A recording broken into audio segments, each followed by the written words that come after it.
Today on the Ministry of Car, why the BMW G30 520D is just ridiculous value for money.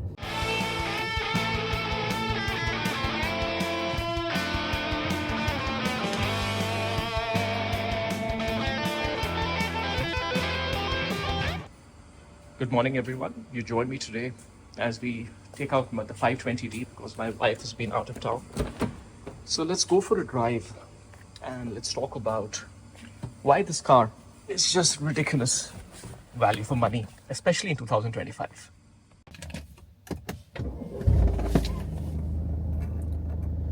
Alrighty, of course it starts immediately. The car's not been started for 3 days, but it's to be expected. This video is technically a month 2 review, so we will get into, let the camera switch on, we'll get into what you need to know about the 2 months of ownership. Start recording. We started recording the camera. But what I really want to talk about is why BMW G30 520D is just ridiculous value for money. A used car, obviously, you can't buy this new anymore.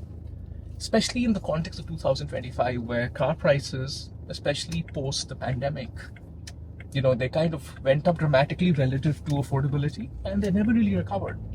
And it's even more so over here where I stay, in the country that I stay. So I want to talk about 5 not surprisingly, but 5 very positive things about this car. And I'll talk about 2 negatives. I think that's roughly the ratio. And the negatives aren't even that negative. So the first positive thing about this car is that the luxury of the interior is very high. And the reason for this is, we've always had an assumption that as you go from one generation to the next, you go from, say, the E39 5 Series to the E60. Okay, maybe not the best example. But as you go from generation to generation of car, with every new generation, the car gets more luxurious, right? You see the new car versus the old car, the new car looks better. That kind of broke down in 2000, I would say around 2020 or 2021. And what happened is that, unfortunately, car makers were put under a lot of pressure for 2 reasons. They were put under a lot of pressure to, electrify, to hybridize, or to basically get more sustainable. And they were put under a lot of pressure to transform their interior thinking in the context of what seemed to be popular, which is, of course, the entire smartphoneification of interiors started by Tesla. So with these 2 things, that essentially kind of put a spanner in the works of interior car design. And if you look at what happened to this car, because what happens is that then car companies can't do what they do best. They have to kind of re-divert resources, do something that is not necessarily what they think the best, but they're forced to do it. If you compare the G30 5 Series versus the next generation, forgetting the number, the next generation 5 Series, you will notice that this car's interior is much better. The quality of materials wherever you touch is much better. Of course, it doesn't have the screens and all that, jazz. But if you just ignore the screen for a second, which I don't find very difficult to do because we have a surplus of screens anyway in our lives. I don't think a bigger screen is necessarily better. I know people may disagree with me. If you ignore the screens being bigger, there is no comparison in the interior of this car and that car. This is just much better. So which is why when you look at this car and you consider how much it costs in 2025, you're just shocked by how luxurious everything feels, the kind of materials used in the interior. And this is a timeless design, the G30 5 Series. It wasn't particularly modern looking when it came out. It isn't particularly outdated looking now. It's just something that stands the test of time. And it was a big step up versus the F10. So which is why when you look at the 520D, you basically get an interior that is very good. And not only that, the same interior, and most of it is essentially shared with much more expensive cars. Because if you look at a 7 Series, which is what I have, the interior is slightly nicer, but architecturally is almost the same. It's just that you could say that the 7 Series has actual leather wrapped around the dash versus this one is a light colored plastic, stuff like that. And I even saw an 8 Series the other day because I've been contemplating getting an 8 Series. And I was shocked that the steering wheel on the 8 Series was exactly the same as the steering wheel that I had on my 540i before I got the 520D. And the only difference between a 520D and a 540i steering wheel is essentially maybe slightly smaller, I'm not really sure. and there's an M badge on it.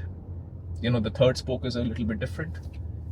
Practically, it feels very similar. So basically, this car's interior is comparable to a car, the 8 Series, which is a car that was intended to compete against S-Class, Bentley, Continental, Aston Martin. Not to say that the 8 Series did a great job. One of the criticisms of the 8 Series was that its interior was too common compared to the other, too similar to the other cheaper BMWs. But the point is, it tells you that this interior is in a league much above its pricing, even when it was new, and today, especially so. Point number 2, sticking to the interior, the space in this car, immensely spacious. I would say it is one of the most, for a saloon, this is one of the most surprisingly spacious cars that you can imagine. It's way more spacious than a 3 Series. Like, a lot of people may think that, you know, a 3 Series is good enough, but when you get into this car, you just realize, okay, this is what a proper luxury car feels like. Not to say that this has limo-like legroom, it doesn't. And I don't know what is wrong with traffic today. Sorry guys, it's just been one blockage after the other. You've seen me complaining about Singapore's roadworks for almost 10 months now, so I don't know whether we have light at the end of the tunnel. But anyways, keeping that aside, the space in this car, just immense, just ridiculous. Not to say that this is a small car outside, but this is a very, very comfortable 4-seater, and it can take 5 people. So, you know, if you have a family, you know, I mean, of course, I'm Indian, so I'm biased. You know, we like space in our cars.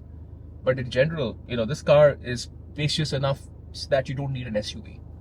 You may need an SUV if you want to load a painting that you bought, or you bought some furniture, but how often do you buy furniture and load it into your car, right? You probably just hire something, especially in a city like Singapore. So for those people who get a SUV saying that they want space, I say just look at the G35 series. It's very spacious inside. So we've been stationary for a solid 3 minutes, which is a bit crazy. So I decided to spare you guys of my annoyance, because as my wife will tell you, that nothing irritates me in life generally. I'm very chilled out. But catch me stuck in traffic, like particularly not moving, and I turn into a completely different person. It's like that Snickers campaign, you're not yourself when you're hungry. I'm not myself when I'm stationary in traffic. I just am not, which is why I always avoid traffic, even though I love driving. So anyways, let's go to the third point, which I wanted to say. We talked about the interior. The third point, which makes this car pretty incredible, is, of course, the fuel economy. I have done the challenge, the fuel economy challenge. You guys might have seen that video on my channel, where we took this from one end of Singapore to the other. This car basically does easy 21 to 22 kilometers per liter on the highway, and Singapore, the highway is basically cruising at about 80 to 90 kilometers per hour. Speed limit is 90, and in the city, even when you're obviously stationary, but in normal city traffic, which is basically traffic lights, start, stop, etc., this car does about 12 to 13. These numbers are double that of most petrol cars, most reasonably powerful petrol cars that I've driven. And I'm comparing this versus a reasonably powerful petrol car, because when we get into talking about the performance, this is a reasonably powerful car. This is a 190, 187 horsepower, 400 Newton meter car. So this is not slow by any stretch of the imagination. So in the context of the performance and the size, we talked about the immense interior size. The diesel consumption is just ridiculous. But you knew this. This is one of the reasons you may be looking at a 520D. All I'll say is it does live up to what it promises on the tin when it comes to consumption. Alright, point number 4, as I literally just made my way out of this crazy roadblock. The whole of Tanglin Road here in Singapore has just been blocked. Live traffic updates being provided to you many days after the traffic situation has happened, because I'm obviously not going to release this immediately. But anyways, point number 4, reliability. Now, the predecessor of this car's engine, because this car has got what we call the B47 engine, which is a modular engine. You have the B57, which is a 6-cylinder. This is the 4-cylinder version. It's like the equivalents of the petrol engine, right? Like the petrol is the B48, B58. 58 is the 6-cylinder in my 7 series. The predecessor of this engine, the N47, was notorious for having issues, particularly on the timing chain and the timing chain guide. The problem with that car is that very cheap time, you can imagine it, you know, think of a chain like a bicycle chain. Engine also has a chain like that, and there's a guide. It's a piece of plastic to make sure that the chain stays where it's supposed to stay.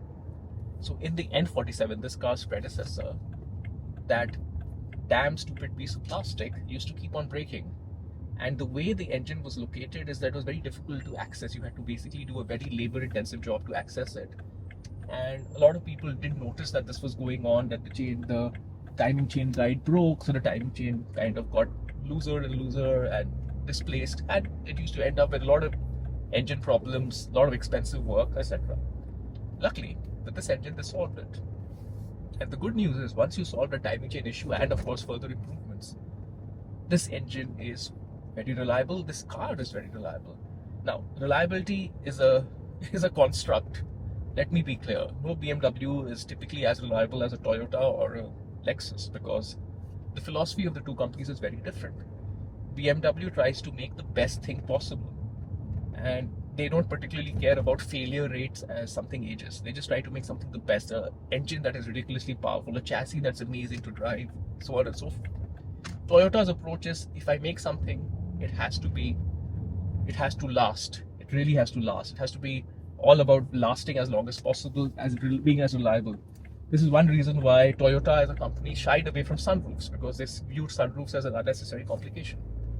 So because of this difference in philosophies, you have to, when you buy a BMW, you have to know that you're buying something that has been built to perform, not necessarily to last. Not to say that they don't last, they can, especially with maintenance, they do last. And as far as BMWs that last are concerned, this 520D, the B47 engine G30 model, it's incredibly reliable. You can do 300,000-400,000 kilometers on it, no problem at all. This car is currently at 128, almost hitting 129 by the time we finish this video. So it's not even at 1/3, maybe 1/4 of its life cycle. So that's the good thing. Even for me with this car, when I bought it, there was a minor leak, small things that needed to be done. So you just need to do preventative maintenance on this car, and it'll last you. It'll be very, very reliable. Don't be a cheapskate. That's true for any car. Don't be a cheapskate, and the car will treat you well. Positive thing number 5, as we approach my usual filming spot. This is Dempsey Hill here in Singapore. This car is surprisingly fun to drive. It is surprisingly fast. It shouldn't be surprising because it has 190 horsepower, it weighs 1500 kgs, so that's already like 120 horsepower to a ton. And then you have 400 Newton meters of torque. So it should not be surprising. Yet people are surprised, because you will hear so many people say, the 520D is slow, oh, you should get the 6-cylinder.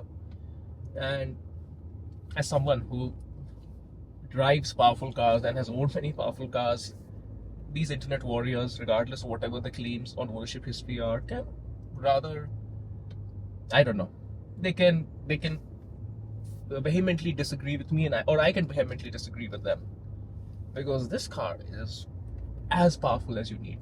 I mean, yes, of course, if you live in a country where there are no speed limits, tell me which country that is, and you're driving constantly from 150 to 250 kilometers per hour, yes, of course, at those power rates, it'll not feel as powerful as a 4.4 liter V8. But at normal speeds, at highway speeds in most countries, this is as fast as anything else on the road. It'll keep up with anything. So that's one aspect of it being relatively fun to drive. The other aspect of it being relatively fun to drive is that handling and lightweight, because this car has a very good handling ride balance. This is not a sports car, but it is a sports saloon, even though it's a 520D. So as I come to a stop here, what I have to say is that if you find a good piece of back road, this is not a car that you will shy away from using there, because it is fun. Because passive suspension, because nowadays you have all these options, adaptive suspension, etc. They are considered to be amazing. But there's nothing quite like a good passive setup that has perfectly balanced out ride and handling, combined with lightweight, combined with high quality suspension components. This is not a basic suspension, this is the sophisticated suspension. This car is fun to drive. It's not a 911, it's not a Boxster, but as I've talked about in previous videos, it is at least as much, handles at least as well as its so-called sportier 540i variant. If anything, this handles slightly nicer, because maybe, I don't know what it is. I've been trying to figure this out, why I find the 520D handles better than the 540i. Maybe contrary to opinion, 18-inch wheels are better than 20-inch wheels. Could be something to do with that. But this car is actually fun to drive. Now, as we step outside of the car, let's talk negatives. And then we'll run past the car, or rather walk past the car, and talk about my 2-month ownership. By the way, can you hear that? That's just the engine fans cooling the engine down. One thing I've noticed with this car, not a negative, but I do find that the engine fans with this car activate more often than some other cars. The only other car where the engine fans activated more often than this was the BMW M5 that I owned. But M5 is well documented for having that particular requirement due to the hot wheel. Negative things about the car. The first one, it links to the last positive. The car is fun to drive, but the way that you drive a diesel car, or your expectations from a diesel car, is very different from a petrol car. Diesels are not high revving. It's not about revving the car out. It's about getting to a certain torque band and then just enjoying it and just getting that push of torque, riding the wave. So it's like riding a wave versus riding an accelerating bullet or something, right? So you have to temper your expectations that it's not something that you rev out and it sounds amazing. It's more like you press the throttle, the car kicks down so it gets into the right gear, and then you just get this almighty push. To use motor journalist talk, you get stump pulling torque or stump destroying torque or whatever, tidal waves, insert any cliche. But it's not going to give you that amazing engine note or anything. It sounds rather coarse. One thing that you do have to note with this car is on the G35 series, it doesn't sound that coarse. Actually, I'm going to sit inside because it's just too damn hot outside. And as you might notice, as I put my hand there, wow, such amazing filmography, cinematography. This car is very quiet because particularly on the G35 series, BMW put extra insulation under the hood. So sorry, we got interrupted. So what I was saying is, unlike even the E-Class of the time, this car is more refined. So that's another thing. It's a very refined car. So going back to the negative, I started talking positive when I was supposed to be talking negative. It's not as the fun to drive is in a different way versus petrol. That's negative number one. What is negative number two? Negative number two is really, really nitpicking. But if I had to pick some sort of negativity, it would have to be that if you are standing outside the car while the car is running, say you're loading luggage at the airport or picking up something, you can tell that it's a diesel car because you can smell diesel, the fumes of diesel. The fumes of diesel versus the fumes of petrol have a very different smell.